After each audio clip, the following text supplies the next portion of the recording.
Практически во всех селах Гудаутского района есть проблемы с водоснабжением. Местные жители вынуждены покупать питьевую воду или набирать с колодцев. Только у немногих проведены трубы к домам. Но в скором времени проблема с водоснабжением будет решена. В селе Абгархук начались работы по прокладке стальной водопроводной трубы. Ее общая протяженность 4 километра. Работы проводит сухумская строительная фирма «Профмастер». Мы копаем траншеи глубиной метр. По факту варим трубу.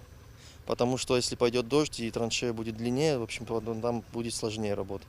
Мы вот одновременно идет тракторист впереди, экскаваторщик, и за ними варят трубу уже сварщики. И водопроводчик, и инженер курируют всю работу.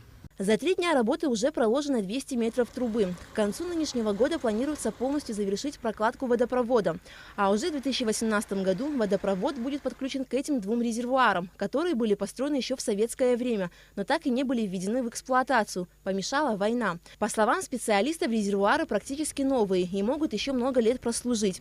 По окончании работ от стального водопровода будут разведены пластиковые трубы к домам. Этого события с нетерпением ждет местное население. Вообще с водой у нас в селе очень большая проблема.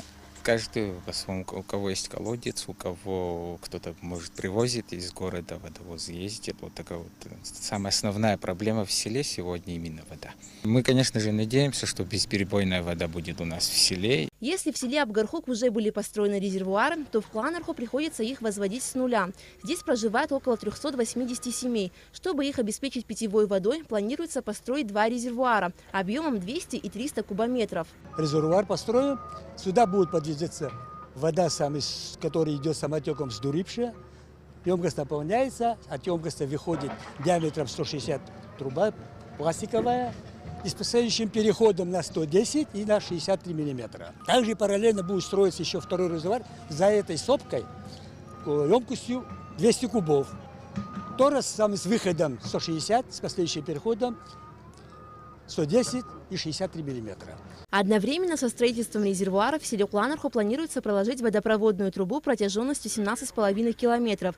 На это по инвестпрограмме выделено 22 миллиона рублей. Все работы в селе Кланарху планируется завершить в январе 2018 года.